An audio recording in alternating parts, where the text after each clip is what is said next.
morning and killed at the university's Campbell Hall, a residential dorm, and that the victims are not students. That the shooting is the result of a possible domestic situation.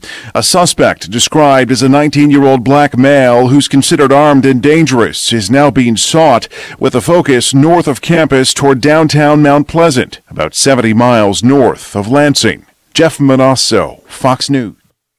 A Second Amendment advocate contends that President Trump is now to the left of Barack Obama on gun control. Chad Groening has more. Following a bipartisan televised meeting on school safety in the wake of the Florida massacre, President Donald Trump says many ideas, some good and some not so good, came out of the meeting. The president expressed support for expanded background checks, increased school security, and more mental health resources, as well as raising the age to 21 for purchasing some firearms. Mike Hammond is legislative counsel to Gun Owners of America. He points out that we have hundreds of thousands of 18 to 20-year-olds in the military. We have no problem financing fully automatic rifles and setting them loose in the streets of Baghdad and Kabul in order to defend our liberties. And then when they come back to the United States, they're second-class citizens and can't even own the types of guns that Chicago drug mobs have. And Hammond is appalled at Trump's suggestion of letting law enforcement confiscate a person's guns without a court order. The words he used were, take the guns first, go through due process second. That's not exactly the way due process works. So I think he may have killed that proposal because he was so inartful in dissing the Constitution. Hammond says that Trump has now positioned himself to the left of Barack Obama on gun control. Donald Trump is now officially the most anti-gun president in the history of the country. I'm Chad Groening. NBC has a new advertising policy. Fewer ads and more programming. Steve Jordahl reports it's a risk that could have big rewards. You're just about to find out who killed the jogger in the park when... What's up? I'm Jet the Iceman Jackson down here at Top Gun Motors. Commercials. Who really watches them anymore anyway? In today's media marketplace, most people fast forward through them on their DVR or avoid them altogether by paying for Netflix or Hulu. NBC says they get it and will be cutting the number of ads in the middle of your primetime shows by 20%. Kim Miotti of the marketing firm A Consortium. They're trying to improve content and reduce in order to win back some lost viewers. The network will also introduce something called a commercial first show. It's a 60-second break that will be dedicated to one or two advertisers, allowing them to do something more creative than a normal 15-second ad. You got to be memorable. Nobody gets it the first time, so you need to repeat it. That's the reason why commercials do air repeatedly. Miotti says it's a risk. NBC will have to charge more money for... Which clip you want if I don't get it? Sure, I think they'll be successful in winning viewers. Okay. That's what their goal is. But whether they'll actually get the rates they're asking for the limited amount of commercial time that they're offering, I don't know. She says networks like NBC have to try something different because they're losing a lot of their audience to newer media channels. I'm Steve Jordahl. American Family News is available online at onenewsnow.com. Follow us on Facebook and Twitter, and download the One News Now mobile app. I'm Rusty Pugh.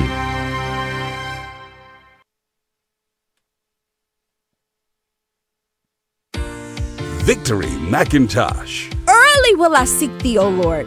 Man, it's something about when you start your morning off right with Abba, Father. I'm telling you, will the enemy come? Of course, he's going to do his job. But it should motivate you even more. Man, I got to stay connected to the vine of Jesus. How do you do that? By getting into the Word of God. You got to do it. Tune in to Word on the Street with Victory McIntosh. Saturdays at 9 a.m. and 9 p.m. Central on Urban Family Talk.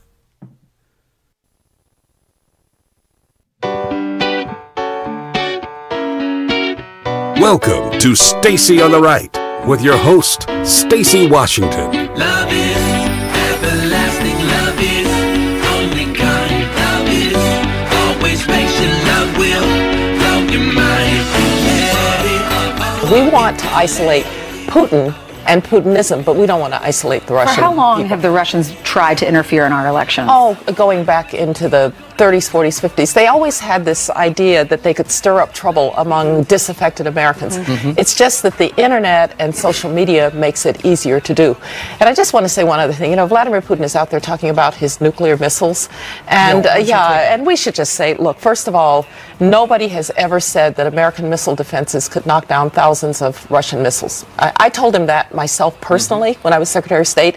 That missile defense is aimed at Iran or North Korea, not at Russia. The second thing is he apparently had up pictures of being able to hit Florida. They've been able to hit Florida since 1980.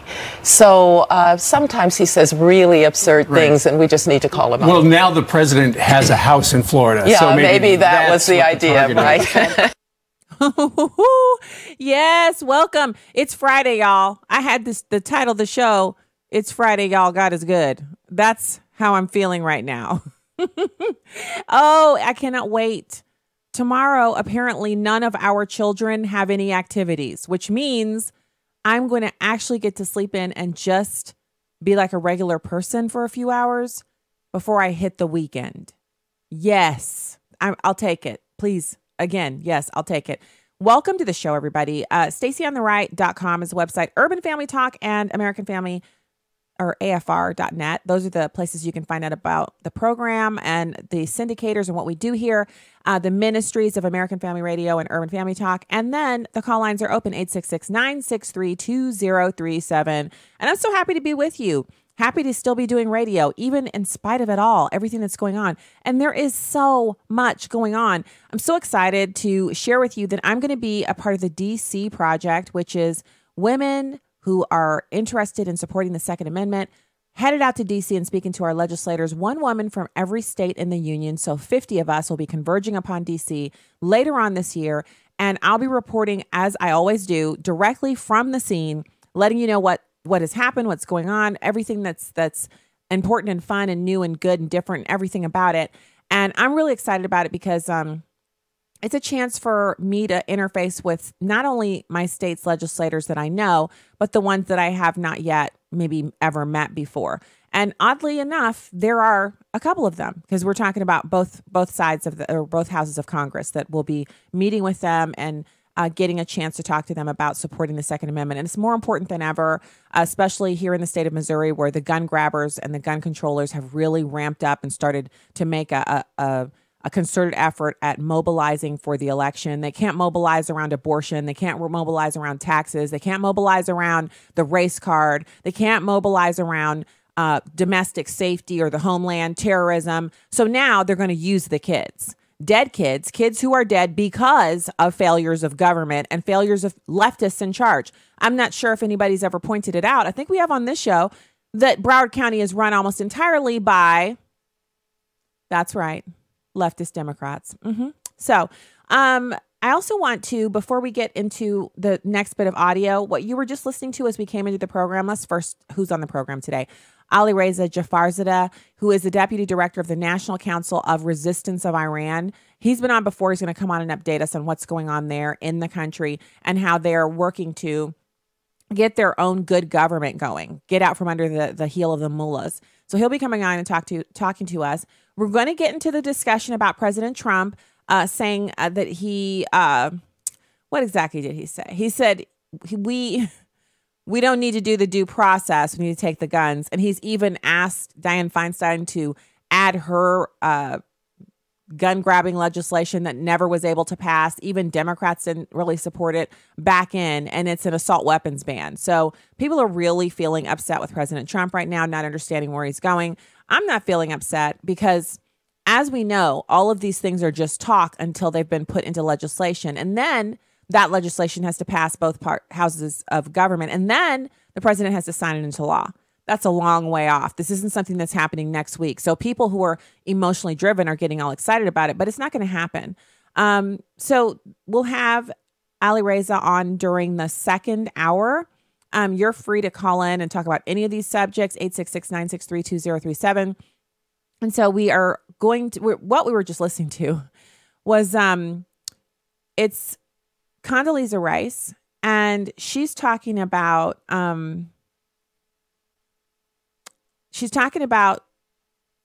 President Putin. And President Putin's he's pretty, he's off the chain. But she gives all of these real details about his nuclear tough talk and how they've been able to hit Florida since 1980. And so going into the next cut, she's talking to Schiff, who's sitting there with her in the interview. So there's two different interviews here. In one, she's on Fox and Friends discussing it, and the other one, she's on The View, and Schiff is there. And so she tells him it's time to wrap up the Russia probe. We must get back to business. And she's right. We need to move on from that. America is kind of mired down within that whole thing. So let's listen to number 7. She says it's time to wrap up the Russia probe. Condoleezza Rice taking on Congressman Adam Schiff on The View yesterday. He had a whole hour appearance. That's right. Her message to the House Intel chairman: finish the Russia probe already. Listen. I've spent a lot of time in Washington, and I know you've got a really hard job, and I appreciate what you're doing for the country, but I really hope you can wrap it up. The country needs to get back to business, so that's my greatest hope. And joining us right now to expand on that, former Secretary of State Condoleezza Rice, and who's she with? Pulitzer Prize-winning historian David Kennedy. Good morning to you as well. Good morning. Good morning. Condi, let's start with you. You had to feel good about the fact that after you said that, come on, Adam Schiff, let's wrap it up. Let's get back to business. There was pretty good applause. Well, I think the American people are ready to move on. Everybody wants to know what happened. But as I also said to Congressman Schiff, the Intel committees also need to focus on what the Russians did, how they did it, because the first time, shame on them. The next time, shame on us if they can do it again. And I think there's too little attention to what they actually did and how we're going to deal with it. And so, exactly. And there's also this big idea that somehow if they did do any meddling and interference, that it somehow has to do with then candidate Trump. But who was actually president when the Russians were doing all this meddling? Whose responsibility was it to take care of this? Was it Donald Trump? Was he supposed to actually control government before he was elected? See, they want to connect it to Trump because he's currently the president. But the actual election interference, whatever there was, happened when President Obama was in charge. All of it is connected to not only President Obama, but officials that were operating in his administration. So the question is, why isn't anyone talking about Barack Obama? Why hasn't he been called onto the Capitol Hill and brought before Congress to testify? Why haven't any of the officials who were in charge of the Department of Justice, Homeland Security, the FBI, why aren't they on Congress, on Capitol Hill, testifying and sharing with us how they failed to secure our electoral processes from the Russians? But if we turn the tables on the Democrats like that and start talking about that, if you actually use that tack, then they'll say, well, there was no material interference. And then you say, well, then what's the investigation? It's about collusion. Collusion for what? If there was no interference, there was no material impact, then how could there have been collusion? And again, who would have colluded? So you're saying it was candidate Trump colluding under the noses of President Obama and his administration, and there was nothing they could do about it, with the largest security and surveillance apparatus ever known to man at their disposal. Every single internet communication, everything you ever do online, anything you do on your cell phone, all captured and cataloged for their perusal at any date in the future. And they couldn't stop Donald Trump and Trump universe from colluding with the Russians. That's what they're trying to tell us. Is the government all powerful and all seeing and all knowing and collecting every jot and tittle? Or are they a bunch of nincompoops, incompetent, completely unable to do anything or stop anything or defend anything, and completely without any control or command at all? Which is it? And so it hit me in the middle of the night. You know how it is, you're going to sleep and then you're just like, wait a second. That is what I was thinking last night. I was just thinking, is it that it's really about election interference? Because if it is, then it's about President Obama because he was in charge. It's about Loretta Lynch. She was running the Attorney General's office. Everywhere you look, it was Democrats. Comey in charge of the FBI. There's no room in the space for any accountability for Democrats, though, is there? No, we have to find a Republican to hang this on. The same thing that we're seeing in Broward County, Florida, to pivot back to the biggest story that we've had in the past month. First of all, the collusion story is falling apart, and Russia is no longer Russia. They've finally gotten that verbal tick out of their systems. And so now we have to talk about the NRA. NRA members are responsible for the deaths in Parkland. Is that the case? Or is this just another huge deflection tactic?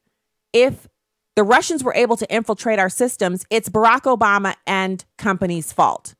If kids died in Broward County, which they did, 14 kids and 3 adults, then it was the law enforcement apparatus in Broward County. It was the elected officials in Broward County. It was the people put there by the people of Broward County who should be held accountable for what happened. The school administrators who refused to harden the building, even though they'd gotten the go-ahead and the funds were available. The people who operated the cameras, who kept them on a 20-minute delay so they could delete things. I don't need an investigator to tell me why people keep cameras on a 20-minute delay. The point to keeping something on a delay is to enable you to stop people from seeing or hearing things that you don't want them to see or hear. Hello, I'm in radio broadcasting. Understand that's the reason why there are delays. To delete out curse words and things that people might say on the fly that you don't want going out over the airwaves. So if you have a 6 or 7 second delay, you're just looking for basically profanity and vulgarity. You have a 20-minute delay. You don't want kids who are caught having sexual activity at the school. You want to be able to delete that off. You don't want any school resource officers who might be caught sleeping on the job. You want to be able to delete that off. A 20-minute delay means you're literally slowing time down because you know there's a whole lot of things that you got to clean up on the regular basis. So, but I'm sorry, we need to be talking about the NRA, don't we?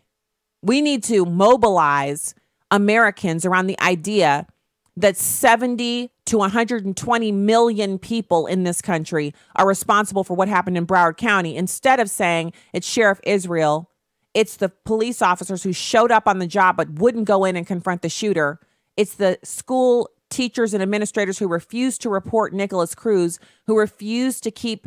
There are mechanisms by which schools can keep a student from accessing a building, keep a student from harming other students, and they failed on the job over and over and over again. He was able to attack students, to hit parents with chairs, to hit teachers with chairs, to hit students with chairs and desks. He was able to do all kinds of horrible things. Even his neighbors, they were afraid of him. They reported him. The police would show up. They wouldn't arrest him. His mom excused his behavior.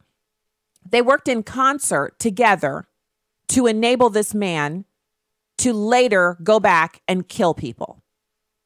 And I can tell you that if you know you're responsible for that, you don't want to be, that's not something that you lay your head down on your pillow and you think, I'm going to sleep great tonight. And so if you need to sleep great, don't we all want to sleep well?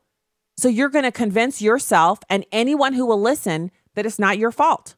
That's what Sheriff Israel has been doing for the past few weeks. That's why he's on TV so often. It's not because he looks good on TV or he has something that's so, special to say. He should be on an apology tour.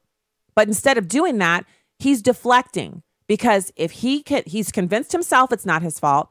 And now his job is to go out and convince millions of Americans that it's not his fault, that it's Rick Scott's fault. Rick Scott had the day-to-day command and control of the Broward County Police Department. Oh, I'm sorry. That was actually Sheriff Israel. And now people out there, good people with kind hearts, are letting the Democrats take this issue and twist it and turn it so we can be at each other's throats again. So we can start looking at each other and saying, well, you own guns, so you're a horrible person. That's actually what people are saying to me now. You serve the NRA. No, I don't. But I don't care what you say. If that's what you have to say to help yourself go to sleep at night, it doesn't change the truth. I'm not responsible for what happened down in Broward County. Sheriff Israel is, and the others who were integrally involved and were in control down there. They're the ones whose fault this is. And the people who elected them. You elect garbage, you're going to get garbage results. We'll be back with more right after this. Don't get mad at me. Get mad at the people who were responsible. We'll be right back. preborn is saving babies' lives. My name is Omaris, and I was 19 when I found out I was pregnant. I felt that if I brought a child to this planet, that I could not take care of it, and I could not be mentally prepared to handle everything that comes with having a child. So I thought my best option was to have an abortion. And once I came to have my ultrasound and I heard his heartbeat, I could not have an abortion. The Ministry of Preborn saves babies' lives through ultrasounds. When a mother hears her baby's heartbeat on an ultrasound, she'll choose life 80% of the time. To donate and provide for a free ultrasound to help save a baby's life, go to preborn.com or dial pound 250 and say the keyword baby. That's pound 250 and say baby. All gifts are tax deductible. Your love can save a life. Hi, I'm Crawford Loritz with a Legacy Moment. I must confess, I enjoy checking off the items on my to-do list. It gives me a great sense of satisfaction when I finish what I intended to do. I know you're probably like that too. And likewise, I get a bit frustrated when there's no closure. As the old saying goes, life is full of surprises. There are distractions, emergencies, occasional interruptions, and because we're human and really not ultimately in control, we don't always finish what we intended to do. God always finishes what He starts. He's not like us. He's not bound by surprises. He's not held up because things didn't work out the way He intended for them to do. I love Philippians chapter 1, verse 6. For I am confident of this very thing, that He who began a good work in you will perfect it until the day of Christ Jesus. It's almost as if the writer says, hey, look, chill out.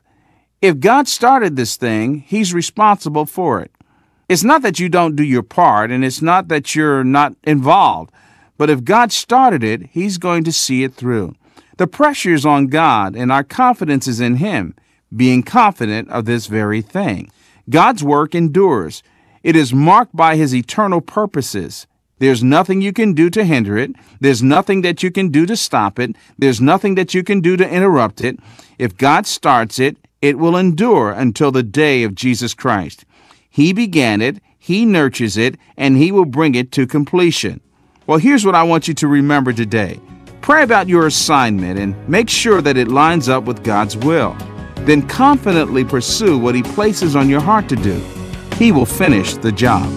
More information about the ministry of Crawford Loritz can be found online at livingalegacy.org.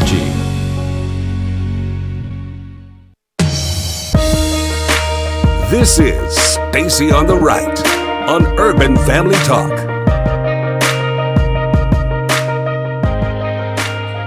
Welcome back to the program. Thanks so much for being with us today as we hash through these issues. And I just hope that in your interactions with other people that we can calmly and succinctly, with passion, tell anyone that's in our sphere that's currently trying to misdirect the blame for what happened in Parkland onto people who were probably working or sleeping or eating or taking care of kids or whatever they were doing, sitting at the library or sitting at a coffee shop when the Parkland shooting happened, that those 5.5 million people had nothing to do with the shooting, nor did the 71 to 120 million gun owners have anything to do with the shooting.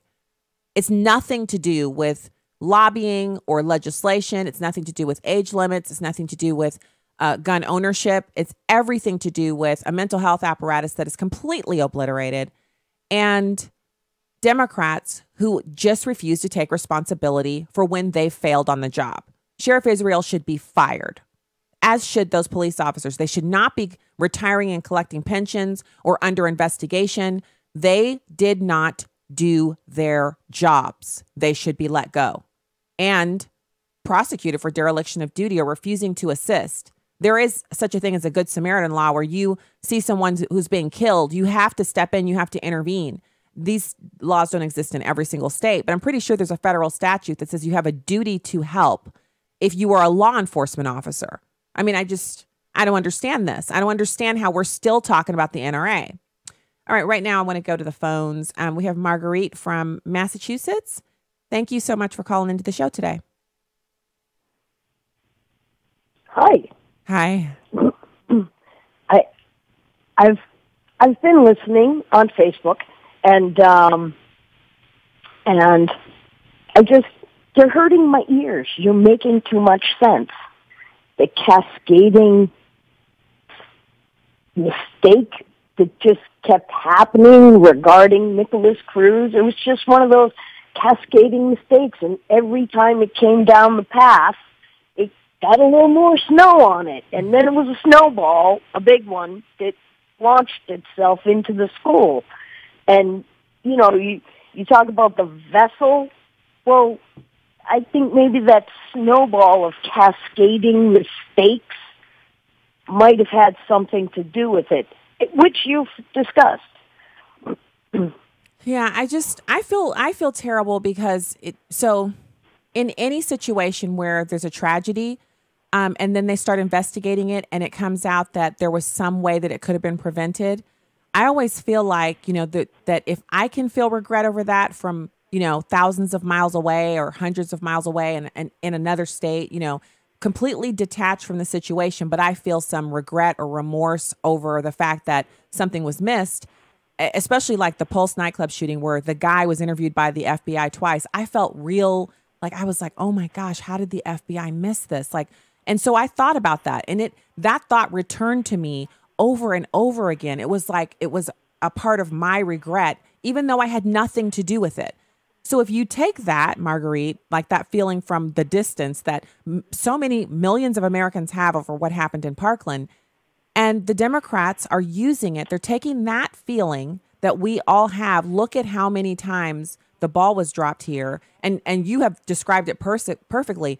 It was cascading error, but instead of it just cascading and kind of, you know, keeping the same level of like harm, it did snowball, as you've described. It literally, every time they refused to arrest him or charge him with a crime for the numerous activities he engaged in that were harmful to others, illegal, menacing, et cetera, then that compounded. And it seemed as if he was literally doing things so he could get in trouble, and they refused to give him the payoff, which was arrest him, charge him with something, arraign him on something, indict him on something, put him in the lockup for an overnight visit. All of those things should have happened, but they never did. So you've got this person now who he's basically like, well, now I'm going to go kill people. I've said I'm going to go kill people. I've bought a gun. I've showed people the gun. Now I'm going to go kill people. And they still didn't do anything about it. And so all that regret that we're all collectively feeling, they're now taking that and twisting it into hatred for people who weren't even there, people who had nothing to do with it. Because I can tell you, if I was on the school board in Parkland, Douglas High School or whatever the name of that school was, I would have been one of the people who was calling the police and talking to them and saying, what are our options as a school board? What can we do? I'd be pouring through our manual. I'd be speaking with legal counsel because every school district has legal counsel. What can we do to get this kid not just off our campus, but to make sure he can't hurt anybody else? I would have, if I had any opportunity to be responsible for this, I would have acted differently than they did. But they're blaming people like me because I'm an NRA member. And people have got to see through that. Even if you're a Democrat or you're a liberal and you hate guns, how can you be okay with people who had nothing to do with it taking the blame for people who fell down on the job? Like, I don't understand how that's something that people are comfortable doing. Several times recently, the press and the Democrats have kind of stretched the rubber band so far it broke and snapped in their faces. And I think that's going to happen here too. There are too many diverse people. I mean, pick a demographic, any demographic, and you will find that the lion's share of those people look at this cascading mistake, say, yes, it is a tragedy, and I feel for the people who lost loved ones and friends. But don't blame an AR-15, because there's a whole list of things that people need to look at prior to looking at an AR-15. And looking at the AR-15 completely ignores all of the other firearms. There's like at least 100 other guns that are similar to AR-15s that aren't black. They have a wood casing, and they don't have the handlebar underneath the stock that you can grip, the hand grip.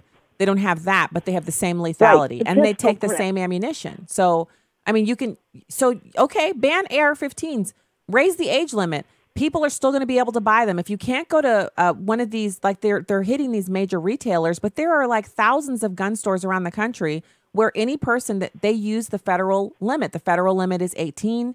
They're FFLs. They're going to sell a gun to someone who passes a background check, which takes us back to the NICS system and why no one's talking about fixing that. Well, even James Comey admits that 80%, only 80%, that means 20% don't go anywhere, of military convictions that would preclude somebody from owning a gun. These people are not nice people. They got booted out of the military, spent some time in a nice military facility, like Leavenworth, and then off they went. They paid their dues, and off they went into society with their bad conduct discharge. And all of those people, these thousands people of them, are not getting registered. Yeah, they can buy guns. Yes, there are thousands of convictions. They go trot themselves out, get a gun. They are nuts. Confirmed. Done their time for it. These are convicted felons in possession of a firearm because they just bounced into the gun store and bought it. And they wouldn't have been able to if we could just get them to just update the database. And then you've got all of those people who can't go out and commit crimes, which, if you think about it, 7 million, that's more than the membership of the NRA. Why are people not paying attention to that? Exactly. And I think using the regular system properly, where all mental health things at a certain level, I mean, not because you go to your doctor and say, I'm a little depressed because my mother died, not that kind of depression, but clinical, you need real good meds,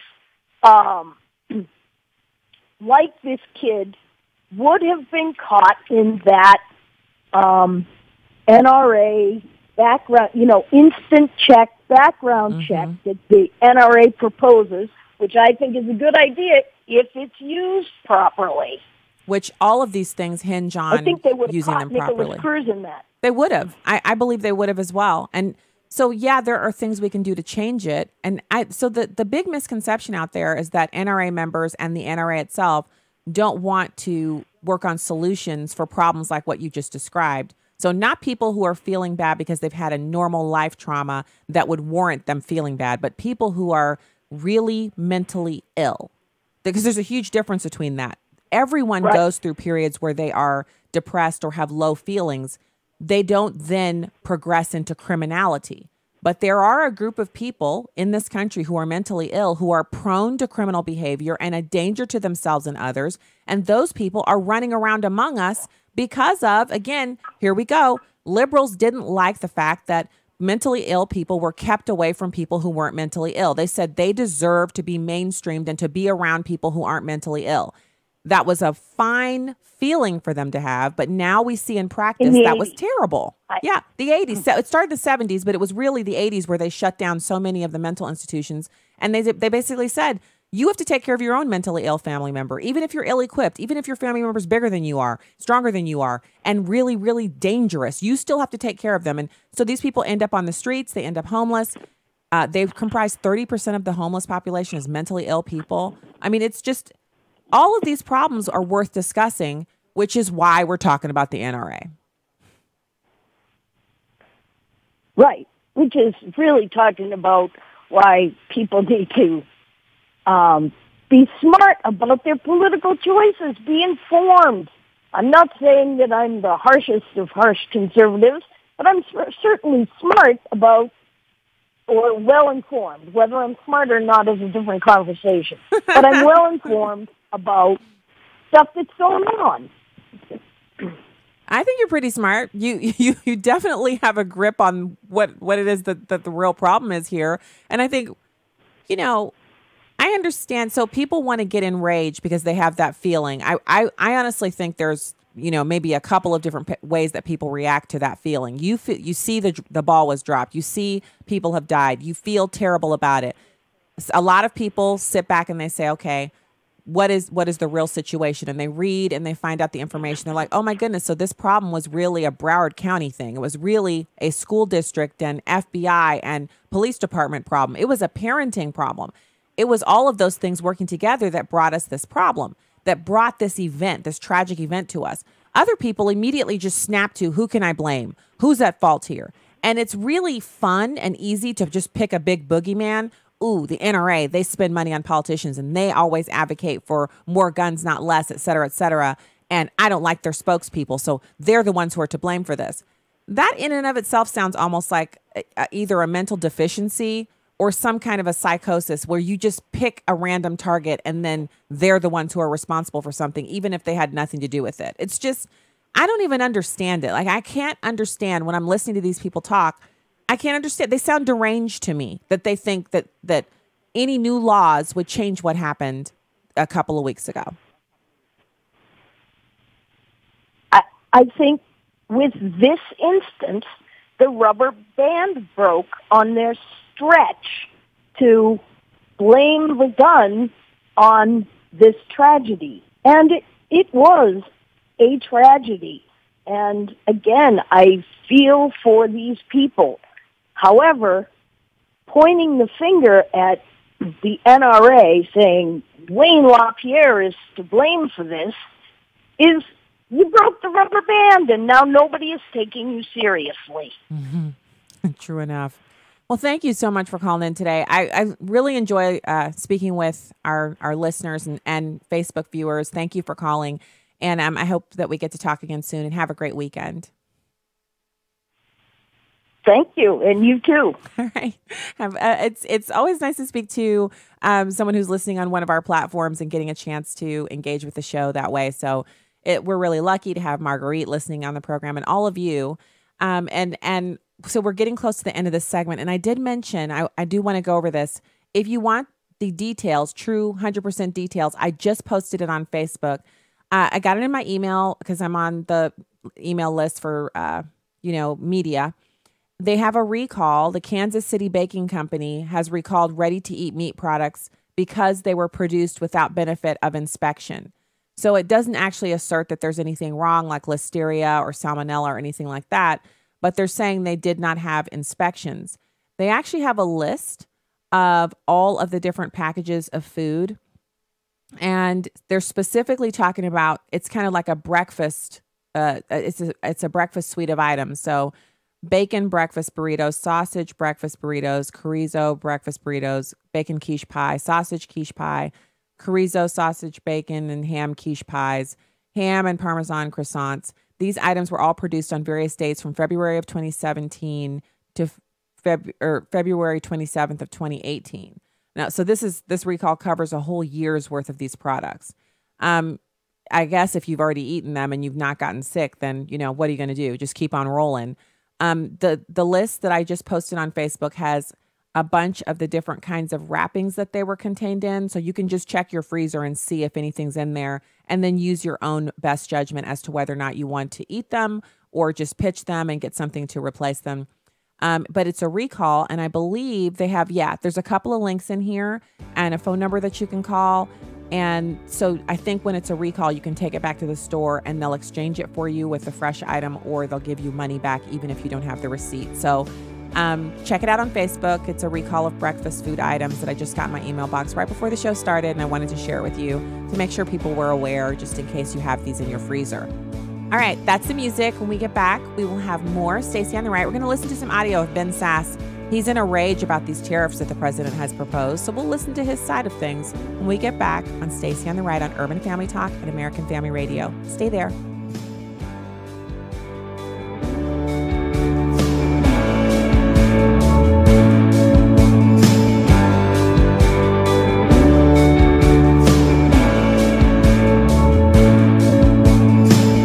Capital One commercial will forever be etched in the ear of the listener. What's in your wallet is a phrase that won't easily be forgotten. But this is not a Capital One plug. I want you to think about the people that are in your circle of influence. Who's in your circle is my new catchphrase, simply because we don't think enough about the people or spirits that we allow into our personal space. Negativity is contagious and fatal.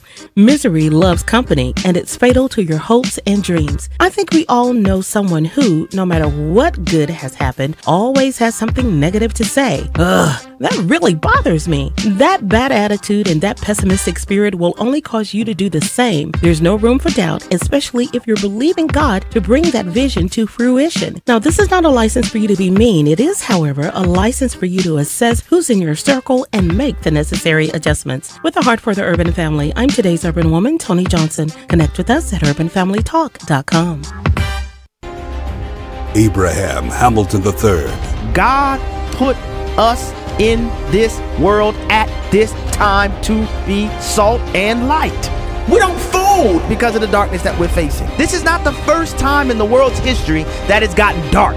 God has called you and I to be his ambassadors, even in this dark moment. Tune in to the Hamilton Quarter, weekdays at 5 p.m. Central on Urban Family Talk.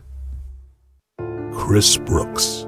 We cannot underestimate the responsibility of evangelism. That is why shows like this, Equipped, which is committed to equipping you every day to live, share, and defend your faith, are extremely important, because anyone who does not confess Jesus Christ as their Lord and Savior is outside of God's saving grace.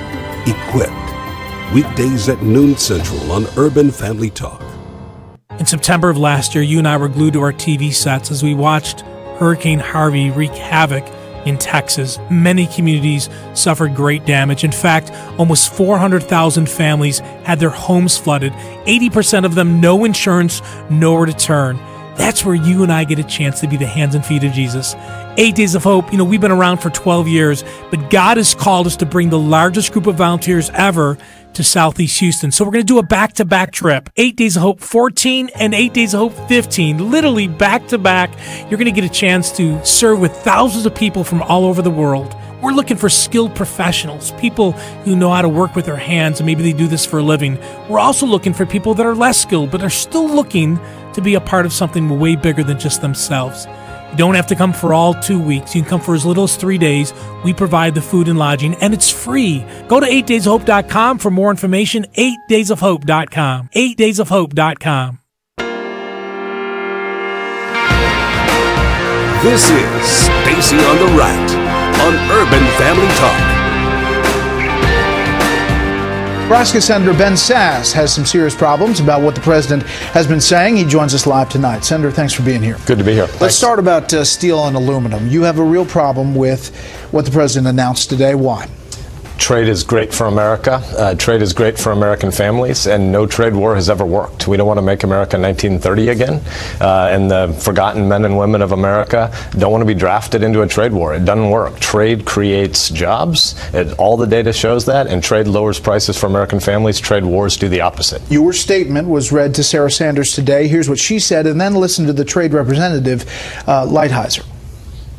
I don't know that the president will or should ever apologize for protecting American workers, and certainly not to Senator Sass. The president ran on this. He feels strongly about it.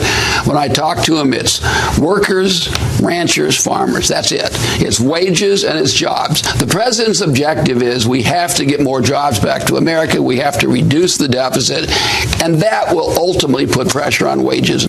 So do you believe that there are countries that are dumping steel into the U.S.? There are, and there are extant laws that we should use for dispute resolution. But here's what happens if you start down a trade war path. Like you said in the last segment, if you own a steel mill, today was great for you. If you consume steel and every American family at the store tonight bought something that has different metals in it, today's a bad day for you, and that's just the first day. When the trade war gets worse, it means there's going to be retaliatory tariffs against the farmers and ranchers of America and the producers and the workers of America. We're going to lose as consumers and producers. So the long and the short of it, as I understand it, is that This is the president answering a promise he made on the campaign trail to basically equalize things for Americans against other countries that will sell something in their country for one price, but when they put it in the U.S. market, they find out whatever we're charging and they just drop it down to almost bargain basement prices that our companies cannot compete with. And then other businesses in our country then purchase those super cheap options. But what President Trump is asserting with the steel is that it's not high quality. So in response to that, we have lost our manufacturing base for steel. We're not making, we're not making it anymore. We're not creating our own steel. We get it from outside of the country. And he feels like that is actually a national security risk and that we should produce some of our own steel. And I'm not saying we don't produce any, but significant amounts. We're just importing it all. So there's a number of different ways to look at this. Obviously, the fear that Republicans are expressing, and Democrats, of course, but I'm mainly concerned with Republicans who oppose the president on this issue. They're concerned that it will ignite a trade war that could put us in danger of a recession or a depression economically, because instead of them pushing back in only the arena of steel, maybe these countries would say, well, we're not going to buy any more beef from America. And we do ship, a lot of beef and meat, agricultural products and things like that. We ship that out and other countries buy it. Now, there is a danger of that. I mean, anything is possible. But to say offhand that it just cannot work and that we have to work with the trade imbalances that exist and that there's nothing we can do, that sounds to me like people who just don't like the idea and they're afraid. So have you ever worked on something, a project or with a group of people, and if you propose something that's, basically outside of the mainstream, or you propose something creative, and this is within the bounds of the project that you're working on, but it's a creative solution, people will immediately start to chirp up around the table. Well, that can't work. Well, that's been tried before and that hasn't worked. Now, I've been on both sides of that. I have heard someone present something. I'm like, oh my gosh, that never works. And then they say, well, what if we do it differently? And then you have to listen. You have to stop and you have to sit back and put your preconceived notions aside and really listen to what they're proposing. And so I just wonder, and I know that Ben Sasse is very popular, and I have quoted him on this show before. We've listened to his audio before. He's someone new that I really respect his work. He's had some difficulties with President Trump. I know that. But I'm not going to hold that against him. It doesn't mean he can't have good legislative ideas and policy proposals just because he does not support the president. But I really feel like, the lady doth protest too much on this trade thing.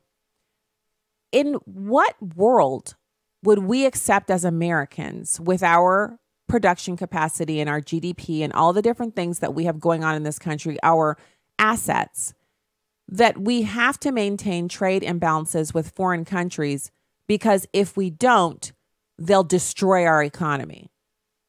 Really? So that's how we roll? We're just at the mercy of every other country on the planet? I tend not to believe that. And I'd even go a step further, so that everyone remembers the story in the Bible where you got Moses and you've got Joshua and you've got the people there. The Israelites have ended their 40-year trek around in the wilderness, and they finally get to look over into the promised land. And so Moses gets a bunch of them together and sends them out as scouts, and they go down into the promised land and they just basically sneak in to report on what they see. And so then they come back and they start telling Moses what they've seen. They're like, well, the fruit is as big as my head. The grapes are as big as our heads. It's amazing bounty and wealth. And the people, they're large and they're powerful and they're formidable. And so 8 out of the 10, I believe it's 10, are like, we can't go down in there. This is a mistake. We can never take this. We can't do it. And then you've got 2 of them who are like, let's go get it. God says that's ours. Let's go do it. It feels like that with almost all of the things that the president promised during his campaign. He said he would eliminate these ridiculous trade imbalances. He would stop China from stealing our intellectual property. He would bring the manufacturing jobs back to the United States. And at every one of those statements, It was mainly Republicans crying and gnashing their teeth and wailing in the streets, talking about, he can't do that. Manufacturing's gone forever. There were even conservatives who wrote about how horrible working class white Americans are. I was shocked to see well-to-do conservatives from their cloistered bastions of wealth and security raining down horrible statements about white Americans who lived in these mining towns and manufacturing towns. The towns are decimated. There's poverty out the wazoo, and they're turning to drugs, and there's drug abuse, and there's crime. And they said, well, that's because these are horrible people, not because their whole worlds had just basically crumbled overnight. These were horrible articles that were written by people that up until they wrote these, I respected them. I thought their opinions were worthy of consideration. And so this is, to me, it reeks of that whole, so God gives you something to do. Well, first, before God gives you something, you pray, Lord, please help me to do this or that. And then he says, okay, answered prayer, go get it. And then you go take a look at what you prayed for, and you're like, oh, that's too big for me. Lord, I don't know what you mean by telling me to go do that, but that's not gonna, I can't handle that. How can you even say that when you prayed for it in the first place? And so for Americans around the country who are praying that manufacturing will come back to this country, and I understand that as we gain more technology and advance more as a society, that the idea that we would have manufacturing at the same level that we had it before might not be feasible. But to say that we won't manufacture anything in this country is also, to me, sheer lunacy. It does not make sense. And it flies in the face of what the president has been able to do in just 12 short months. He was even doing it before he went into the White House. It's as simple as making the business environment here in this country conducive to people taking advantage of manufacturing here. So you lower the tax base and the companies bring the jobs back here. All of them remains to be seen. But the statement that I heard over and over again out of mouths that had Republican lapel pins attached to the body of the suit of the body, on the body that was speaking, these people said, these jobs are never coming back. They can't be brought back. There is no way you get these back. And now here we are. Some of those jobs are back. So now what? Well, they haven't said anything because they've been proven wrong. So they've moved on to the next thing that can't be done. So are tariffs the correct mechanism by which the president can right the trade imbalances that exist? Remains to be seen. But I tend to think that the people who are screaming the loudest about how this cannot work are the same ones.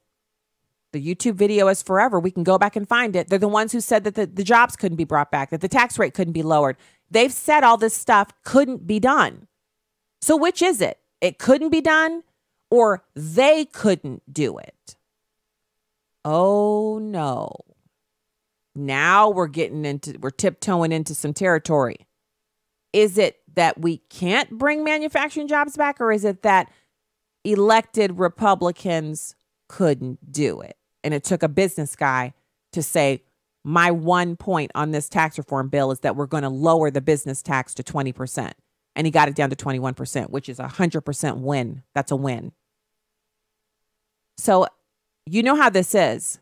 Sometimes you're working on that committee, to go back to my original analogy, and there are people on there who they're really good at being on committees and they're great at Robert's Rules of Order, but they're not very good at achieving results. They don't have a lot of results under their belt. They have a lot of committees that they sit on, but they don't get a lot of really, really awesome things done. They're going to be the main ones complaining and talking about how whatever you've proposed will not work. Don't tell me how it won't work. If it won't work, tell me how it can work. Tell me what we should do instead. That's the attitude that Donald Trump has, and it's a winning attitude. I don't care if you like him, if you hate everything that comes out of his mouth, you have to admit he has achieved results. And that should be the main goal here. Leave your feelings about him outside of it and think about the Americans in this country who are desperate for this president to deliver on the promises that he made. And okay, we had a caller. I think he maybe had to let go. Ari from North Carolina. Ari, call back in the second hour because we have enough time for you to call back now. But if you Call back in the next hour. We'll take you at the top of the next hour when we come back from the break. So I'm sick to death of listening to people talk about what can't be done. If we say we want to achieve X and you're sitting in the room, which again, it never ceases to amaze me how often people will sit in the room where the decisions are being made, and instead of offering up ideas on how to get those things done, they're busy just telling you how it can't be done. So why are you here? Why are you in the room? To the Republicans who say we can't handle the trade imbalance, we can't do anything about it, then why are you in D.C.? Please tell me what your signature issue is. Why are you there? If you're there to defund Planned Parenthood, you haven't done that yet. If you're there to lower the tax rate for businesses, then you've done your job. Maybe it's time for you to announce that you're not running again because you've accomplished what you went there to do. If you're in D.C. and you don't have a piece of legislation or a specific policy goal that satisfies the needs of constituents somewhere in this country, what are you doing there? You're just there to say that can't work? We have enough people who can't get stuff done, who don't have ideas, and who regularly pass legislation that hurts Americans. That's the Democrats. So on the Republican side, yes, I'm actually talking to Republicans. Instead of worrying about some 10-year-old RNC chair and what he was able to do or wasn't able to do, or how liberal he may be now, how about if you sit down and just, hey, the weekend is here. I think you should rest. I think you should relax. You should recharge. But maybe you have an hour over the weekend to sit down with some paper. Paper. Not a computer, but some paper and a pen. And you sit down. Why am I in D.C.? Why am I elected to this position? Is it just to enrich myself? Or am I here to do something for Americans?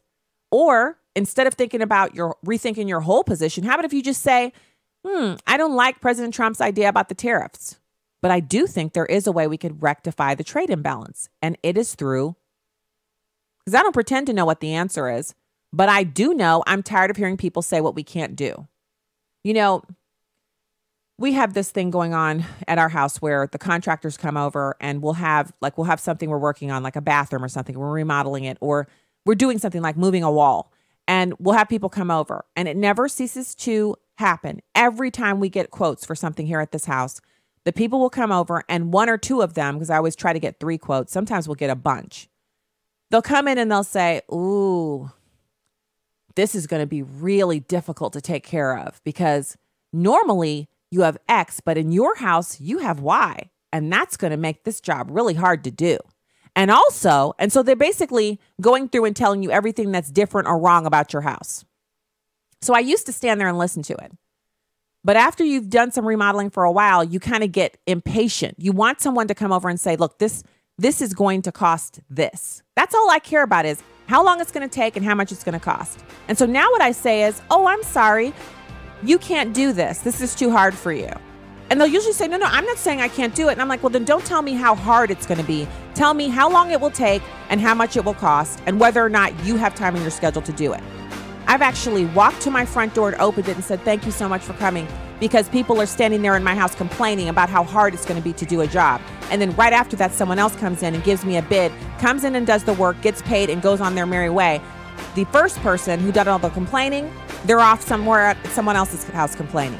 So Republicans, stop complaining about the proposals put forward by President Trump and put forward your own proposals, or tell the American people you can't do anything.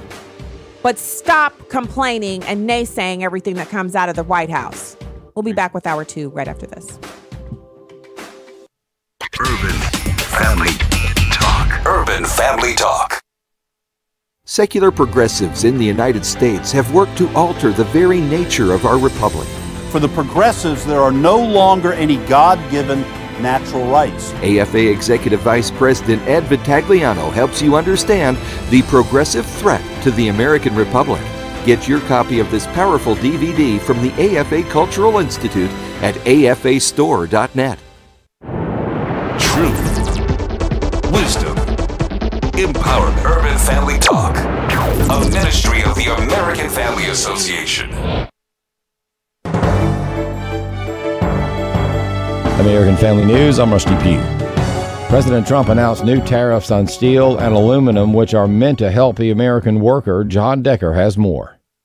The president is set to impose a 25% tariff on steel imports and a 10% tariff on aluminum in order to, in the president's words, level the playing field. White House spokeswoman Sarah Sanders defended the president's action on Fox and Friends this morning. And this is something that shouldn't come as a surprise to anybody. The president is committed to looking out, protecting the American worker. It's still not clear whether the president will follow the advice of his national security advisors and exempt some countries from the tariffs. At the White House, John Decker, Fox News. Google is accused by a white male of discrimination. Lillian Wu has the story.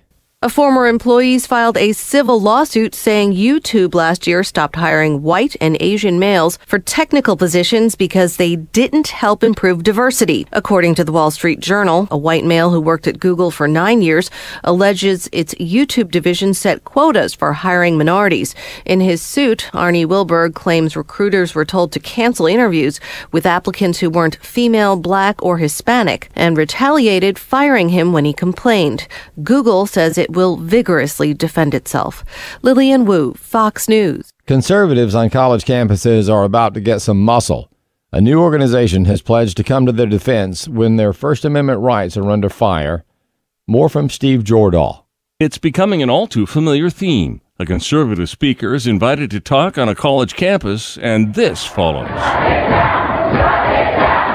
Nicole Neely has seen it too, but she decided to do something about it. She started Speech First because standing up to a school full of dedicated liberals can be overwhelming. If they choose to stand for their free speech rights, which is obviously terrifying and lonely and expensive for them to do on their own, there's an army of people who will be with them. She's gathering students and parents and alumni and donors who can confront the college on the students' behalf. We created this organization made up of hundreds, hopefully eventually thousands, tens of thousands, hundreds of thousands of Americans who believe in free speech rights. The pressure will come slowly at first, a letter and a phone call, one of the parents and then a donor asking for the First Amendment rights of conservatives to be respected. But if necessary, Neely says, she'll drop the hammer. It seems that really at this point the only thing that will bring some of these administrations into line is the threat of being hauled into court, and so that's exactly what we plan to do. Neely says Speech First will start with 3 lawsuits this year. She won't say against which schools yet. Alliance Defending Freedom and similar legal groups will help her bring the cases to court. I'm Steve Jordahl. A Midwestern college first invited Ken Ham of Answers in Genesis to speak, then they disinvited him. Then they renew their invitation. After contracting with Ham to speak on Genesis and the state of the culture, the Oklahoma Central University Student Association disinvited him late last month. Ham explains why he thinks they did so. Apparently, the LGBT group, headed by a tenured professor, really put pressure on the Student Association, particularly on the president of the Student Association. The term bullying was even used. The Student Association decided that they should not have me on campus. He says the disinvitation created quite an uproar. He said eventually some state legislators even got involved. And so legislators even got involved in talking to the university about it. And anyway, as a result of all that and the pressure people put on the university, the president himself then invited me on behalf of the university, this time not on behalf of the Student Association, but on behalf of the university itself. Ham says overall, when he speaks on college campuses, the majority of students are very thankful, and many of them thank him for the information they've never heard before or haven't even thought of. Ham's lecture is scheduled for this Monday. I'm Bob Kellogg. At last check, the Dow is down more than 300 points. American Family News is available online at onenewsnow.com. Follow us on Facebook and Twitter, and download the One News Now mobile app for your Apple or Android device. I'm Rusty Pugh.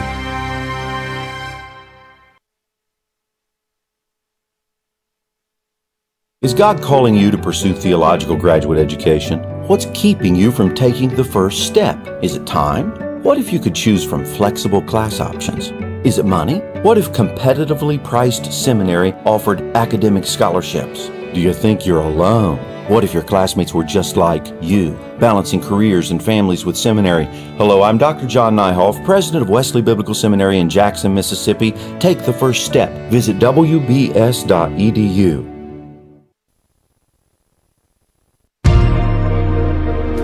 Welcome to Stacy on the Right with your host, Stacy Washington.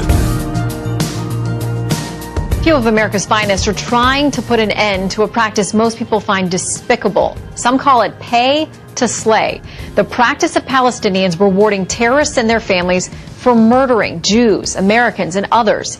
Senior correspondent Eric Shawn on Capitol Hill tonight tells us many people feel the Palestinians are actually using your tax dollars as blood money. They are on one of the most meaningful deployments of their lives. A group of West Point graduates on a mission for one of their fallen classmates and his family. They came to support the Taylor Force Act, a bill that would cut off American aid to the Palestinian Authority if it does not stop paying terrorists who kill Israelis and American citizens. Taylor was 28 years old, had served in Iraq and Afghanistan, and was stabbed to death by a Palestinian terrorist in Tel Aviv, Israel, 2 years ago. Palestinians have a reward program for terrorism committed in Israel. Taylor was a victim. I truly hope no other family has to go through what my family has been through,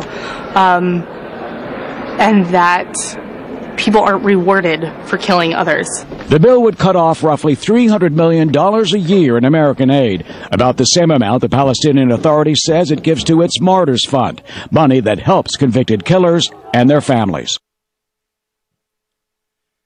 Again, welcome back to Stacy on the Right. Oh, you can feel the outrage building within yourself when you hear that money that we give to the Palestinians, it's supposed to aid them because they're so destitute and they're so in such dire need of our help, that these people use it to pay individuals who've killed Americans.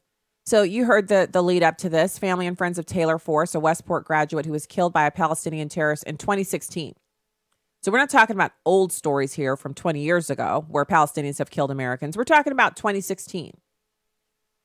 They are lobbying, the group of bipartisan senators this week, to pass the Taylor Force Act, which would end U.S. aid to the Palestinian Authority until they stop rewarding terrorists. And these payments are basically made to them to ensure that they continue to commit acts of terror. That's what the payments serve to be. They're payments to the family members. This is what encourages the parents to raise the kids up to be terrorists, to raise them up so that they're willing to kill themselves with a suicide bomb because they feel like they're doing it for an honorable service to their families. Their families get paid, and they go on into the afterlife to the 72 virgins. Oh, yeah. This is that kind of crazy stuff where you watch it on TV and you're like, what fresh hell is this? And then you realize, oh, it's Islam. So now we've got the second part of it.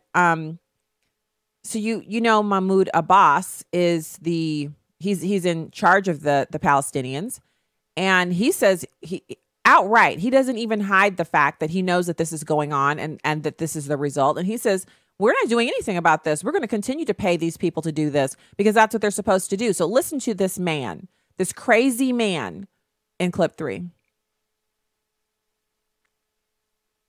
The idea that American tax dollars, or particularly the Force's tax dollars, would go to pay the family of the man that killed their son seems completely backwards to anything that America would stand for.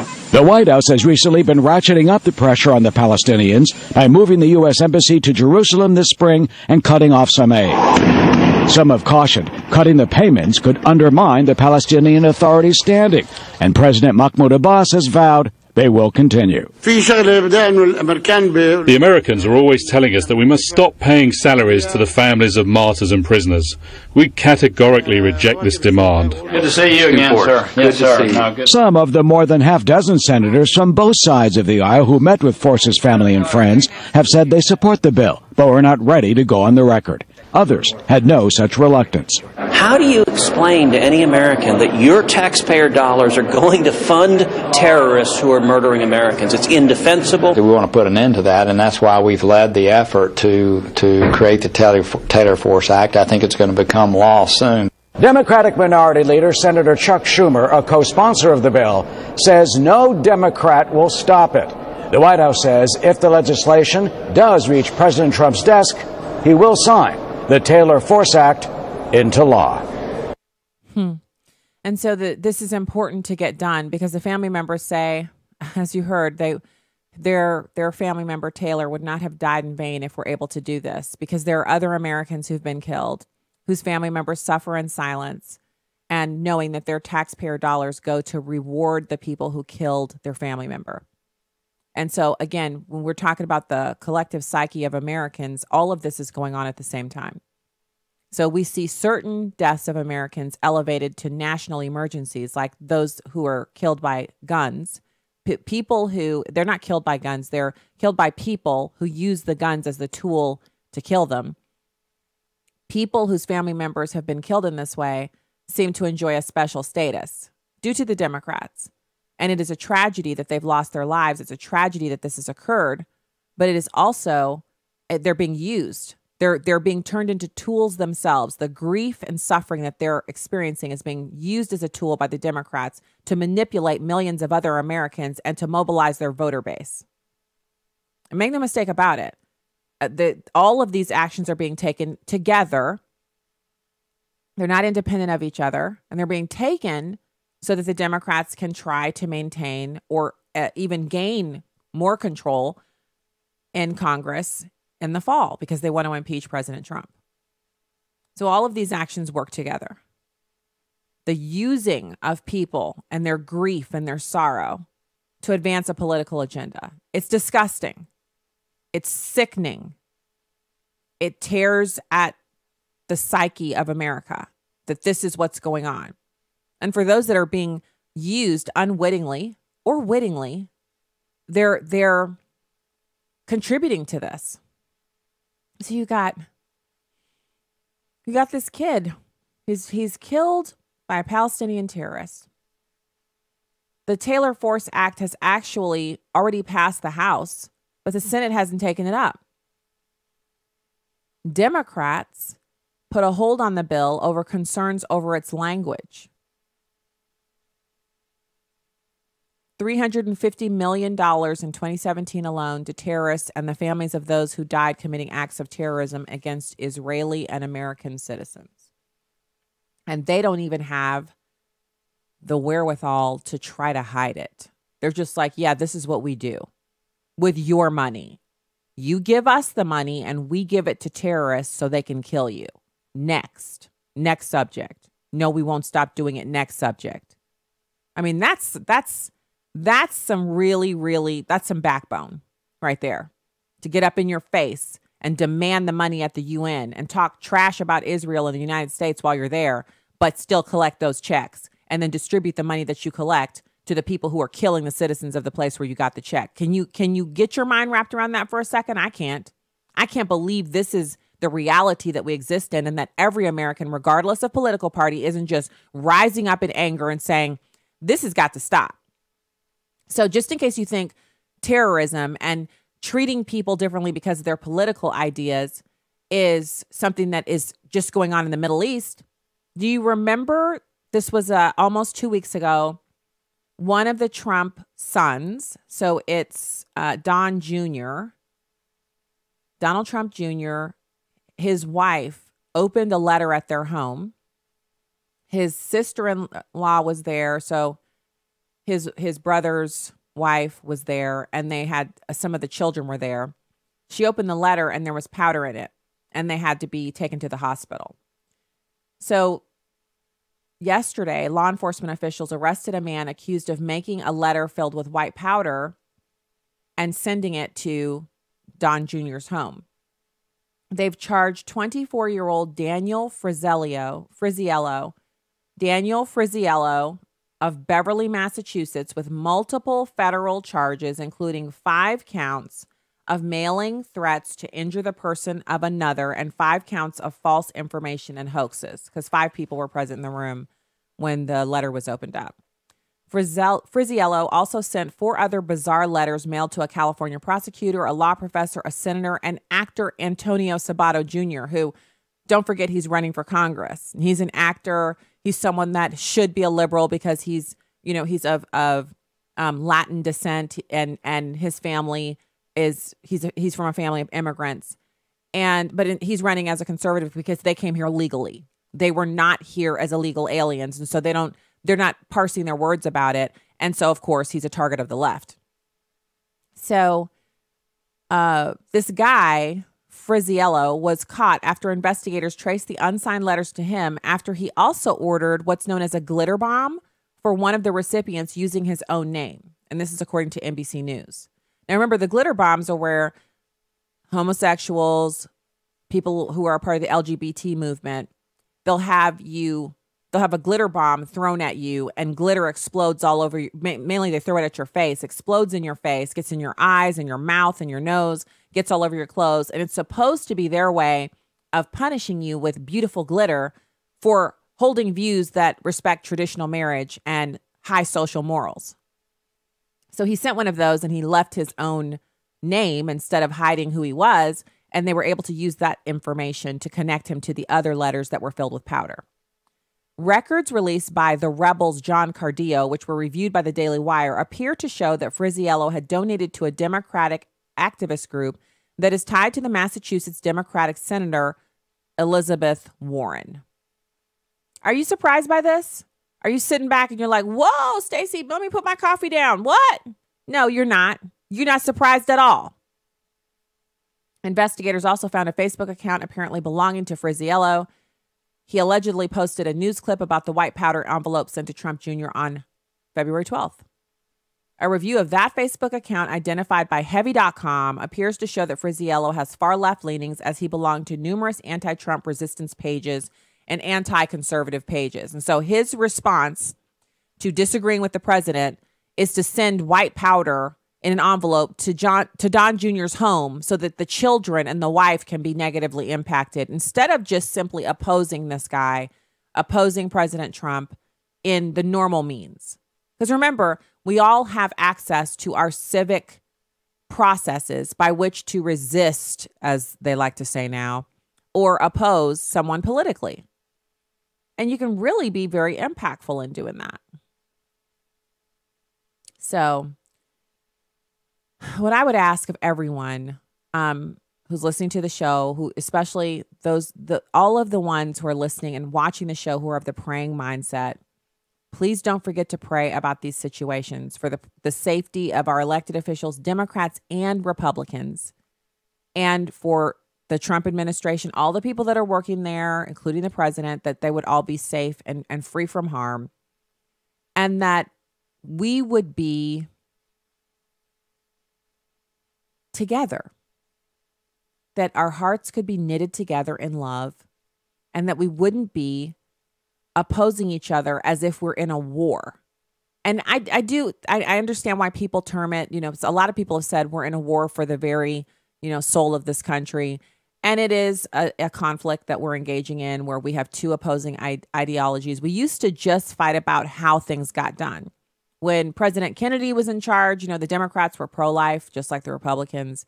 And everybody really had a kind of, everybody agreed that America was the greatest place on earth, and that in order to come here and be a citizen, you needed to be, you needed to come here legally. And we had borders and we had a sovereign nation. And, we weren't nation builders, but we also were involved on the world stage. Now we have two competing ideologies where one really still believes in a lot of those things. Big government, but slowly. That's the Republicans. And then you've got the Democrats who just they're throwing off all of the constraints. Anything that stops them from doing whatever their feelings direct them to do at the moment. They're like, oh, that's racist. It's misogynistic. It's paternal. It's something sexist. It's not something that they want to be involved in. Rules, who needs them? And so that's why we're seeing so much malaise. Quality of life in Florida or California. I mentioned this. I said we get what we vote for. Quality of life in Florida California has gone down significantly. Like, it used to be one of the best places in the country to live, and now it's one of the worst. Why do you think that is? I'll leave it to you. All right, when we get back, we're going to have our guest. He'll be with us and so much more. Stay there for more Stacy on the Right after these messages.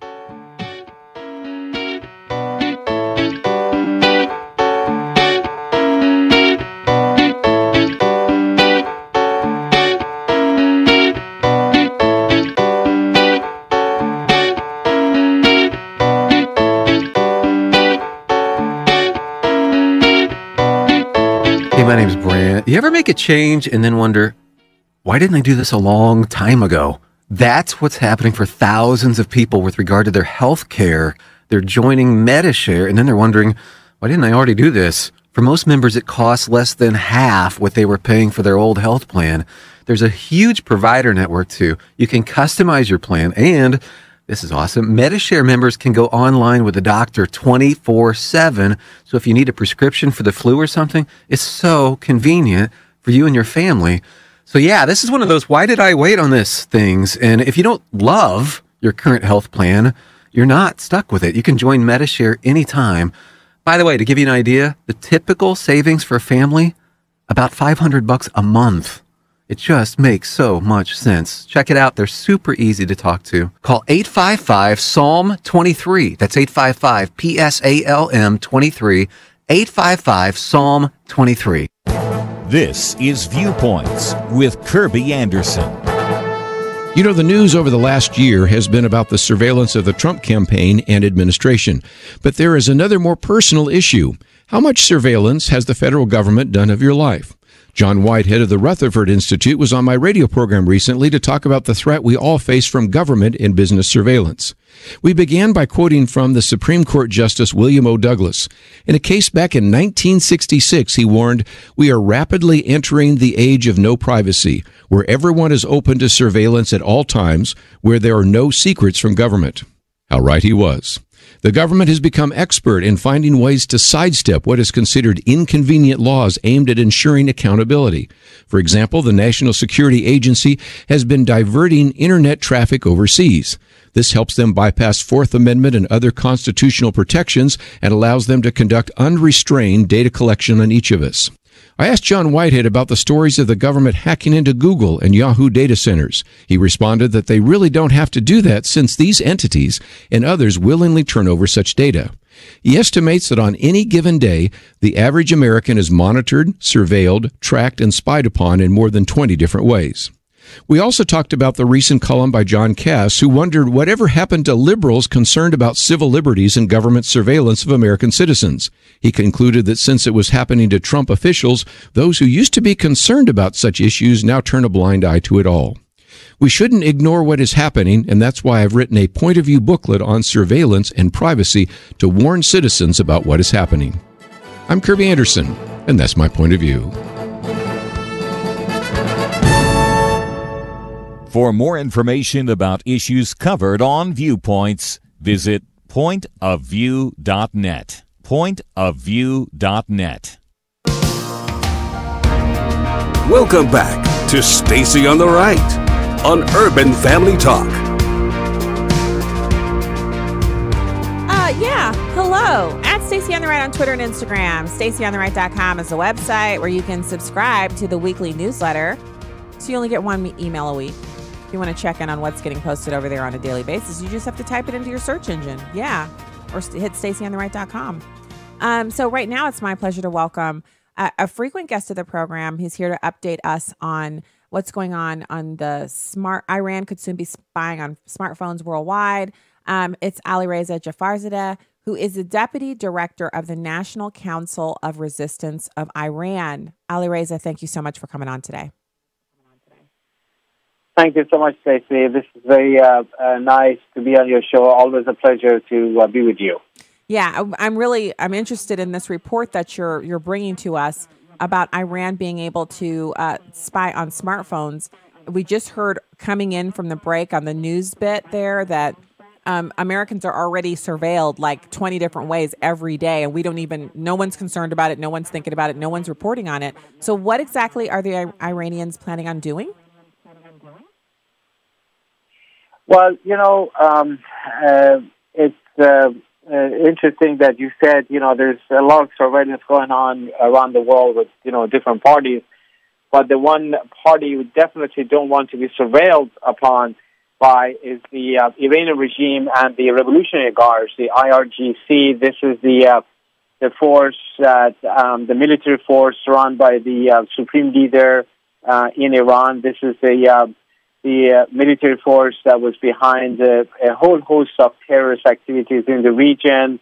the explosion of the Marine barracks, U.S. Marine barracks in Lebanon in the 80s. They're targeting the American forces in Iraq with their roadside bombs and explosive form projectiles that penetrated through armor. And they're the ones who are involved in Syria, Iraq, Lebanon, and Yemen with the most nefarious plans. But also, this is a force that suppresses its own population big time. And, there was a major uprising that's still continuing that started in December of 2017 in Iran and engulfed as many as 142 cities. And the regime was so frightened by its own population that they started to use their cyber capabilities to spy on their own citizens to find out, who's participating in the anti-government demonstrations, to be able to identify them and find out about the content and the context of their communications and go arrest them, which they did. As many as 8,000 people have been arrested as a result. However, this is not just something limited to Iran, because the very same technology and access they're getting to Iranian citizens through their smartphones could actually be extended to anywhere else in the world, including in the United States. What the Iran regime has done, they have developed some messaging applications that is used for sharing text and pictures and video clips. They're very popular in Iran because that's what people use to communicate among themselves. There is a platform, a messaging platform that is widely used around the world called Telegram, but it's particularly popular in Iran because as many as 40 million people use Telegram in Iran. It's encrypted, it's safe, but what the regime has done, they blocked Telegram and they pushed the population to use fake versions of Telegram, something like called Mobigram, for instance, or Telegram Black, Telegram Gold. Now, what happens is that those applications, messaging applications, not only they're available to the messaging application marketplaces in Iran, but they have made their ways into global marketplaces such as Google Play for Android phones or App Store on iPhone, that when those applications are available and people are not aware and they download those applications, all kinds of spying by the Iran regime can happen to you through your smartphone. They can have access to your contact information. They can watch what you're saying, what you're sharing, and they can, these apps are spyware-enabled applications that is extremely dangerous if someone downloads them. And unfortunately, some of them are actually available in the marketplace. And especially if you want, you're looking for a messaging application, you're not familiar. When you search on the, you can just go to your Apple iPhone and just go to App Store and search for Mobigram. You'll see it shows up and looks very kosher, and there are lots of nice things said about it. But this is one application that is actually developed by the front companies of the Iranian military, Iranian IRGC, and anyone who downloads it could be affected. And that's why that has gotten a lot of attention ever since we put this report out just a couple of weeks ago, and there's a lot of attention on U.S. Congress and other places. I know Google has taken some steps to remove some of these applications from their, App Store, from Google Play, and there's also other measures are being pressed by the by the U.S. government to ban these entities that form these applications, but also get them removed from any kind of American, application stores. Wow. So I have a couple of questions, and I read the piece that you have up at Fox News. First of all, why would the Iranian government want to spy on regular Americans like me? Like, why would they care to know what I'm doing or send a text on my phone or have my contacts? Why would that be of interest to them? Well, their Iranian regime, they work very selectively, and, they may not be interested in every single American, but they certainly want to have access. They will have ways to be able to access to people who they would be interested in. And you could be like an American journalist, for instance, who is covering the developments in Iran, and you're trying to get in touch with some of the activists in Iran. And the chances are, because those activists may use, a lot of them use Mobilegram, as many as 5 million users of Mobilegram exist in Iran. So in order for you to be able to communicate with them, the chances are you would download that application, and then you're just communicating with that person or activist in Iran, not knowing that, you're being affected by that. And also a lot of, if you're Iranian American, for instance, you have family members in Iran, you want to communicate with them, this could happen to you.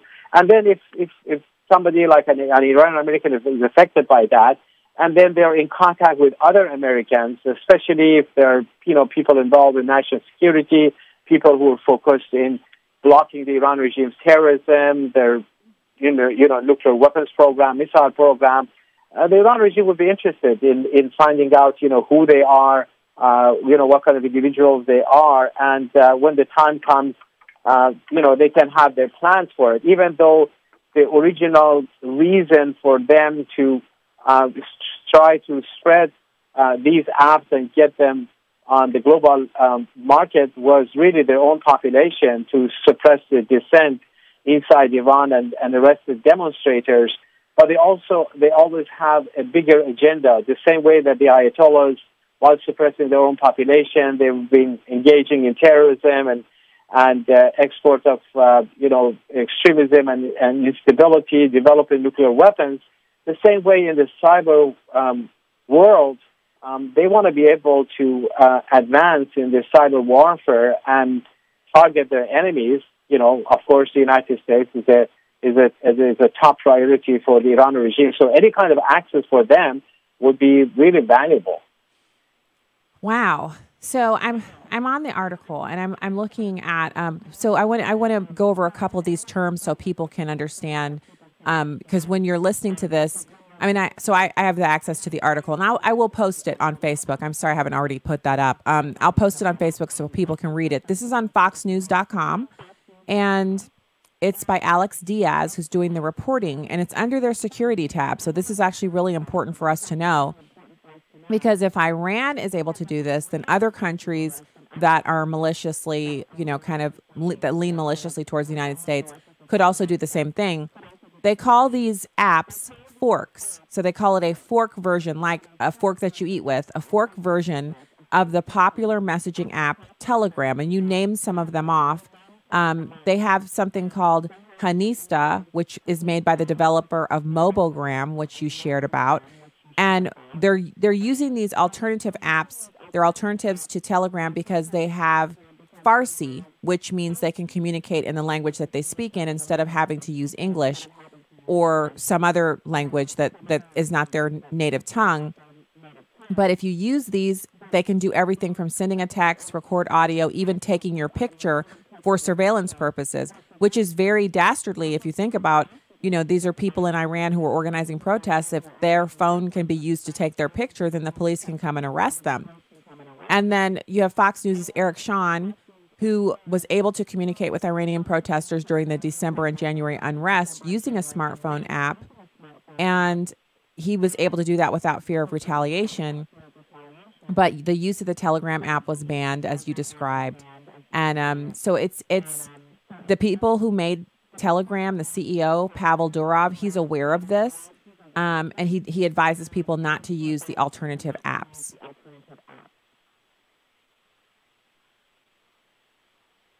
Exactly, Stacy. This is so important to understand what the Iranian regime is trying to do for every American, because, what happens in Iran directly or indirectly really impacts every citizen around the world, particularly here in the United States. Because think of a situation when Iran is free, and you wouldn't have a country, a regime that is developing nuclear weapons and advanced missile program, or supporting terrorism around the world and targeting Americans or Europeans and Westerners.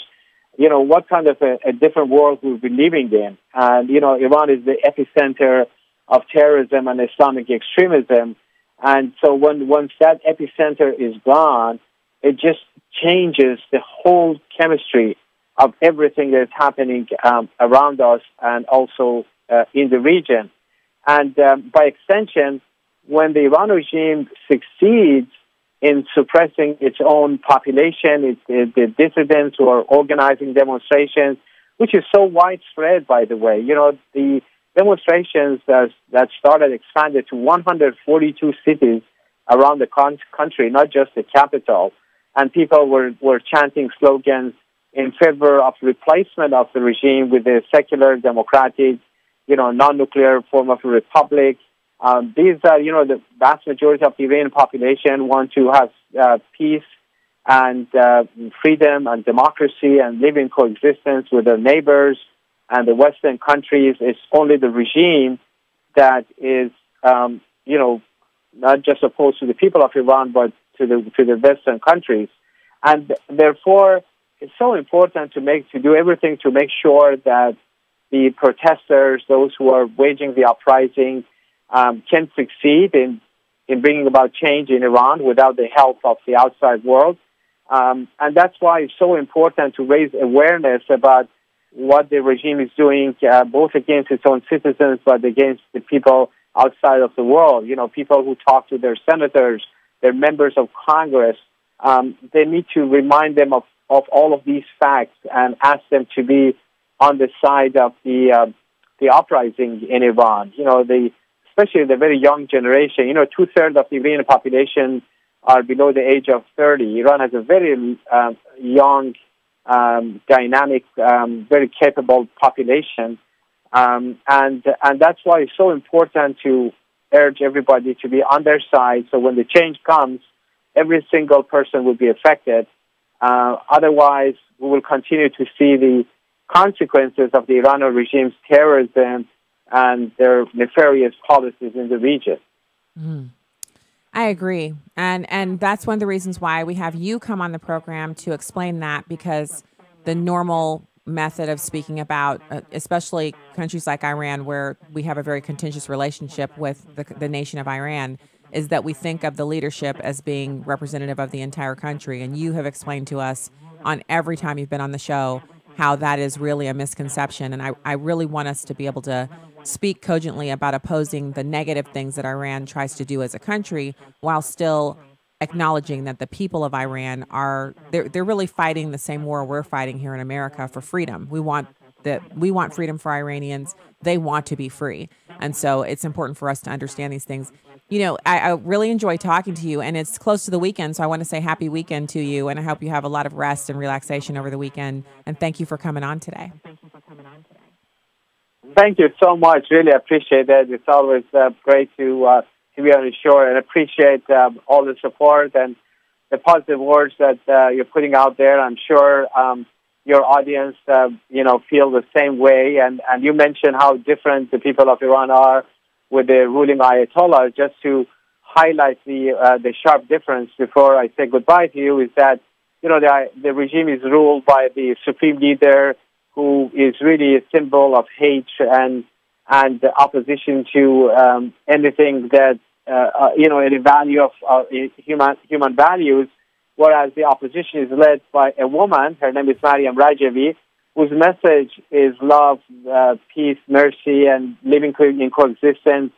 And she's in favor of separation of church and state. She's in favor of freedom of press, freedom of political parties, and a free market economy, and living in coexistence with the neighboring countries, supporting peace in the Middle East and a non-nuclear Iran. So that's why, as you said, there is a very, very sharp difference between the people of Iran and the organized opposition that represents them, and those who are ruling the country. And I can tell you honestly, with all the things I see around, there is a lot of hope that the change will come very soon. All we need to do between now and then is do everything possible to empower those voices for freedom in Iran so that we can speed up the process. All right. Well, thank you so much for that and for your hard work in this area. And we'll speak again soon. We'll be right back after these messages with more Stacy on the Right. Stay there.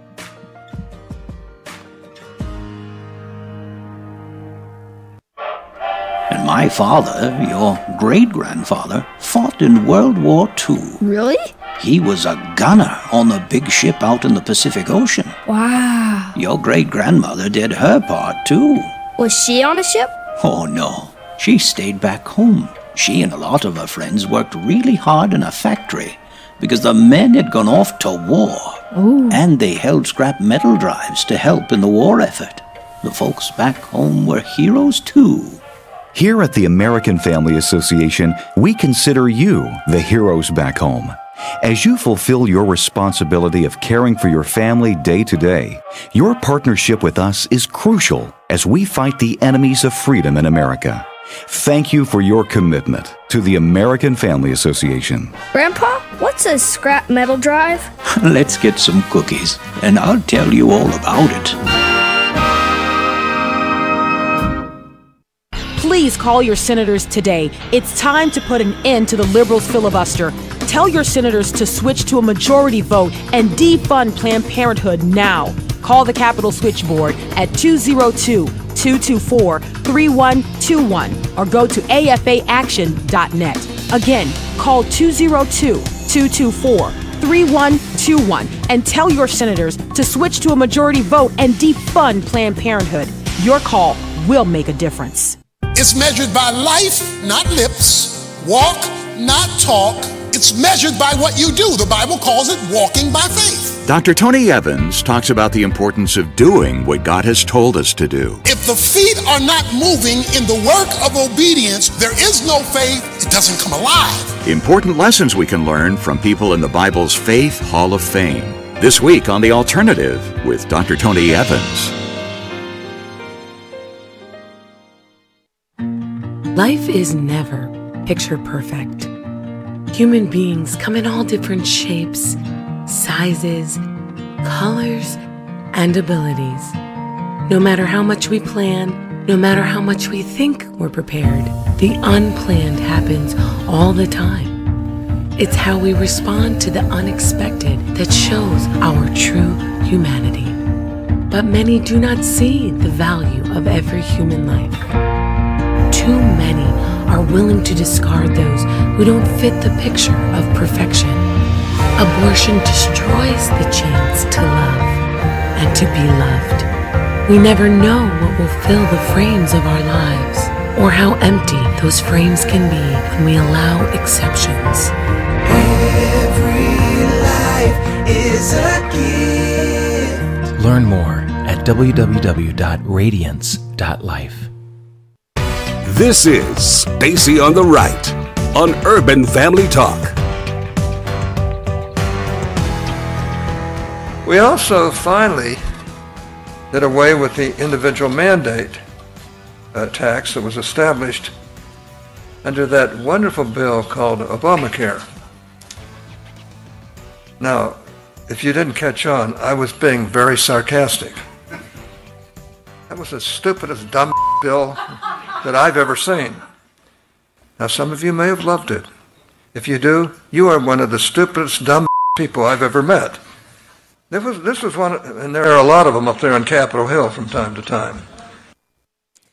So that was Orrin Hatch, who is being very real and allowing his feelings to flow through him, like the let the hate flow through you. He was letting it flow. At a private event, kind of like a little dinner where he was speaking, and he was talking about how much he hates Obamacare and the failures of it, and how people who support it aren't very smart. And so along those veins, and I hope that you will find the information I'm about to share with you important enough and thought-provoking enough that you'll share it too. I'll put the article link up on Stacy on the Right Show page. And by the way, that recall is up over there. The article on Fox News about the Telegram app that we just spoke to our guest about, Alireza Jafarzadeh, that's up as well. But this is actually one where you got a lot of like, this is information that all of us should know. And when I saw the article yesterday, I actually printed it out and shared it with one of the kids and my husband. We were reading it, and just, I don't know. You would think after, some years of doing radio and all of the stories that I've read, all the stories that I've read that many Americans never get a chance to really listen to because they consume certain news media organizations. And who out there among us can really judge anyone for saying, I'm going to allot this much time to news and information, and then I'm going to, do the rest of my life because I want to live and I want to enjoy myself. And so if your job is not news and information, news and politics and culture, etc., why would you spend as much time as I do reading all of these stories? In fact, I've had people tell me in messaging, they'll say, I'm glad you read the stories and share them, because I don't have the time to read all the stories to get to the place where I'm sharing the certain ones that I feel that are the most important. And you'll notice that on my Facebook page, I'm kind of taking the same tack myself, in the interest of being a human being, in the interest of not completely exhausting myself and burning myself out on this subject matter, and in the interest of acknowledging that I am one person. I used to post a lot more stories on Facebook. And now I post the ones that I just absolutely feel like you got to read this. And if you notice, the engagement has dropped significantly on regular posts on Facebook because they have implemented the new algorithm, which means when you share a story, like I've posted a couple, that if it's text or text with an image or even an image, they don't let as many of your likes on the page actually see it. They just won't put it in their newsfeed. So they have no way of knowing you've posted a story that they really need to read. They say they're doing that so they can cut down on fake news. What they're really trying to do is suppress conservative information from getting out there, because stories like the one I'm about to share with you will change your mind about subjects. And that is why CNN doesn't cover hard news the way they used to. Because when people see stories about, again, I can't not cover this, I can't not talk about it and connect it up, the Broward County failures, the sheriff's department, how they did such a horrible job. When people see stories like that, it becomes kind of difficult to blame the NRA. That's why they're not telling you about it. And that's why they'll never talk about this latest op-ed by Walter E. Williams. Now, y'all know how that dude, Thomas Sowell, well, that's why we call him that dude, because that's a towering intellect. If you want to see someone who has a towering intellect, it's Thomas Sowell. Walter E. Williams is no different. I never fail to enjoy his writing because he wastes no words, but he gets all of the information in, and he does it in a convincing fashion without using hyperbole or, straw men. And he certainly doesn't insult anyone when he's doing the things that he's doing with his writing. So here is where the title of the piece is, Liberals Create Yet Another Big Failure in the United States. So a liberal created failure that goes entirely ignored is the left's harmful agenda for society's most vulnerable people, the mentally ill. Now, he goes into his history. Another thing that he and Thomas Sowell do so well in their op-eds is they'll go take you back to a point in history that illustrates what they're talking about. He's bringing us back to Eastern State Hospital, which was built in 1773 in Williamsburg, Virginia. And it was the very first public hospital in America for the care and treatment of the mentally ill. Many more of these types of hospitals followed. Much of the motivation to build more mental institutions was to provide a remedy for the maltreatment of mentally ill people in our prison system. So mentally ill people would commit crimes, they'd be sent to prison, and they would be horribly abused by prison inmates. So the mentally ill were thought to be, look, these are people who they don't have mental faculties like everyone else. They need to be housed somewhere else. Number one, to prevent them from committing crimes. And number two, to protect them from criminals. The mentally ill may be criminals themselves, but you're saying the person's not responsible. You're saying they're so mentally ill, they can't be held responsible. So you've got Professor William Gronfine at Indiana University, Purdue, Indianapolis, says that by 1955, there were nearly 560,000 patients housed in state mental institutions across the nation. In 1955, 560,000 mentally ill people. Do you understand how many people are running around mentally ill? Thank God they're not all doing something, because that was back in 1955. Remember, our population is significantly larger than it was in 1955. So by 1977, the population of mental institutions had dropped to about 160,000 patients. So 22 years later, it had dropped by more than half. Starting in the 1970s, advocates for closing mental hospitals argued that because of the availability of new psychotropic drugs, people with mental illness could live among the rest of the population in an unrestrained, natural setting. Again, liberalism is all about instituting utopias, ignoring the realities of the situation and saying, they can all just be together. What do you mean they can't all just be together? Just let them be with us. So we did. According to a 2013 Wall Street Journal article by Dr. E. Fuller Torrey, founder of the Treatment Advocacy Center titled 50 Years of Failing America's Mentally Ill, shutting down the mental hospitals didn't turn out the way the advocates promised. Shock, right? Several studies summarized by the Treatment Advocacy Center show that untreated mentally ill are responsible for 10% of homicides and a higher percentage of the mass killings. There are 20% of jail and prison inmates and more than 30% of the homeless. Mentally ill people are responsible for 10% of all of the homicides in this country and an even higher percentage of the mass killings. We often encounter these severely mentally ill individuals camped out in libraries, parks, hospital emergency rooms, train stations, sleeping in cardboard boxes. They annoy passersby with their sometimes intimidating panhandling.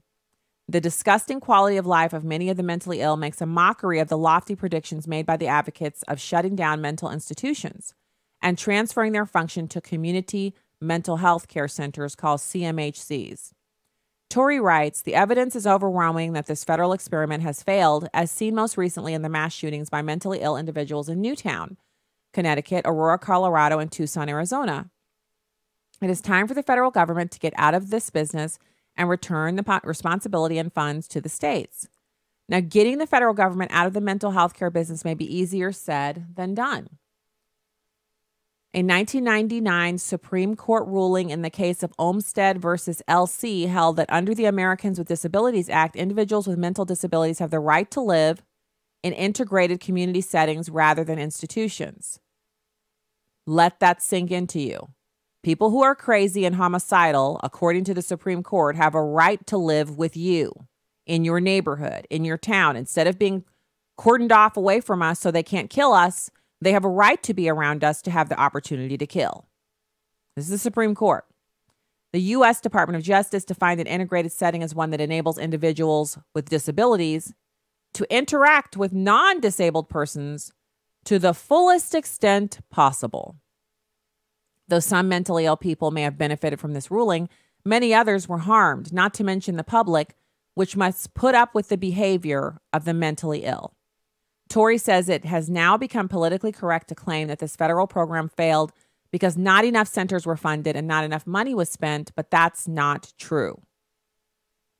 Torrey says altogether the annual total public funds for the support and treatment of mentally individuals is now more than $140 billion. That's a year, $140 billion. So we spend $130 billion a year on illegal immigrants who live here, housing them, clothing them, feeding them, giving them benefits, giving them SNAP cards, giving them health care, educating their kids. $130 billion a year. We spend $140 billion on mentally ill people, keeping them out among us, remediating their homelessness, treating their injuries, and dealing with their killings. The equivalent expenditure in 1963, when President JFK proposed the CMHC program, was $1 billion, or about $10 billion in today's dollars. Even allowing for the increase in U.S. population, what we are getting for this 14-fold increase in spending is a disgrace. The dollar cost of his liberal vision of deinstitutionalization of mentally ill people is a relatively small part of the burdens placed on society. Many innocent people have been assaulted, robbed, and murdered by mentally ill people. Business people and their customers have had to cope with the nuisance created by the mentally ill. The police response to misbehavior and crime committed by the mentally ill is to arrest them. Thus, they're put in jeopardy of mistreatment by hardened criminals in the nation's jails and prisons.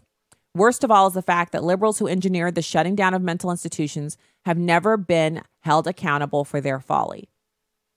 This is another liberal rot travesty. And I've mentioned it before on the show. I've said liberals shut down the mental health care institutions. Liberals were the ones who they went with their feelings. Think with your heart. That's what they always say. What do your feelings say? We need to be kind to these people. No one's talking about not being kind to them, but institutionalizing people who want to kill other people is a smart idea. They need to be kept away from others so that they can't kill them or rob them or assault them. And the them is us. So there's definitely no system is ever going to be perfect implemented by human beings. Of course it can't. But this is something else that we need to pray about, that we could get some common sense legislation going in the Republican-controlled Congress to start to pull back and peel back these layers. And the most interesting thing about Walter E. Williams writing this piece is that President Trump has said very similar things. He said things were better. He said this from the podium earlier this week. Things were better when we had mental health care facilities. He said that. We were safer. And the people who are mentally ill were safer as well. Safer than being homeless and on the street, living in deplorable conditions. Look at some of these major cities that have basically said public urination and defecation, it's no longer a crime. Why are they doing that? Because mentally ill people who are homeless are doing those things and they can't stop them. So rather than criminalizing it and arresting them, they're just letting them do it. Which means, because human waste carries disease, that you see diseases that are normally only seen in third world countries now cropping back up in the U.S. Not trying to be gross or disgusting. I'm just telling you the truth about what's going on here. So I encourage you to read this piece. And then when you hear people talking about the Parkland shooter and what could have been done, mention that if we had mental health care institutions like we used to, Nicholas Cruz would have been committed and he would have never had access to guns or people, and he wouldn't have killed anyone. He would have been institutionalized, which coincidentally, I believe I mentioned it, but I want to reiterate, his younger brother has been involuntarily committed because he purchased a firearm and brought it to the same home that Nicholas Cruz was living at with the family that they were staying with. And the lady called the police and said, he's brought a gun here. I told him he couldn't come in the house with it. And he left. And they went out and searched him out and found him and arrested him and put him involuntarily committed him. What else can we do? Oh, yeah, I know. We can sit around and blame the NRA. No, thank you. All right. I know you've got to be as excited about the weekend as I am. So ready for some relaxation. The weather is really good here, and so it's going to be a pleasure to go outside and walk and get some exercise in, get my steps in on my Fitbit. Oh, yeah. So thanks for being here. You can find out more at stacyontheright.com and nationalcenter.org, urbanfamilytalk.com, afr.net, you know, or you can go have a fantastic weekend. If you signed up for the newsletter, you'll hear from me on Sunday evening anyway. And then Monday, we'll be right back at it here on Urban Family Talking at afr.net. So go have a great weekend. God bless you. I hope you enjoy some good weather this weekend if you got some. All right. See you next week.